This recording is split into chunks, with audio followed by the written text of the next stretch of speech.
a collection of beetles.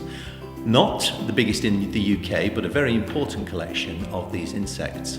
They are Victorian and they were collected by a local man called Mr. A.C. Bowdler, and he gave them to us 100 years ago this year. Arthur Bowdler was a local manufacturing chemist. We don't know what he made, but he had a local factory and he was one of the benefactors of the museum. And we've got letters from him dating from the 1880s about where to position our suit of armour, long since gone, I'm afraid. He, along with many people in the Victorian period, collected beetles. Collecting animals like this and stuffing them, if they were larger, was a very, very popular Victorian hobby. And beetles were especially popular because they are the most common kind of species on the planet at over 300,000 different types. You would be collecting for several lifetimes before you got a collection of all of them.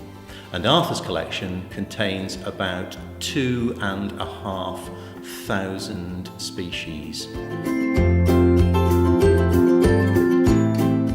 As to preservation, you pop them in a killing jar, almost certainly containing formaldehyde, which is very, very poisonous, kills the animal very, very quickly. The larger ones, apparently, you can pull the guts out because you don't want the things to decay, do you? But the bulk of them, they're just dry. You just dry them out, and they become essentially beetle pasta. Collecting things like this becomes very, very popular in Victorian times, and it becomes popular with all branches of society who've got a bit of money. Because collecting stuff like this, you've got to display it, you've got to acquire it, it's expensive. So this is your wealthy middle classes and upwards. You would have to pay for the specimens, and then you would catalogue them.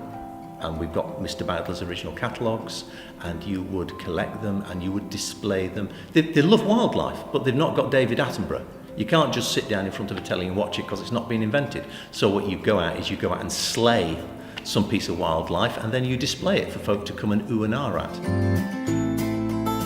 Victorians like to collect. I mean, it's the male brain. This is collecting top trumps. It's my beetle's better than your beetle. I've got a cooler beetle than you have. All that kind of stuff. You'll see it in men's orientated clubs today, collecting stamps or whatever. It is the invertebrate equivalent of stamp collecting.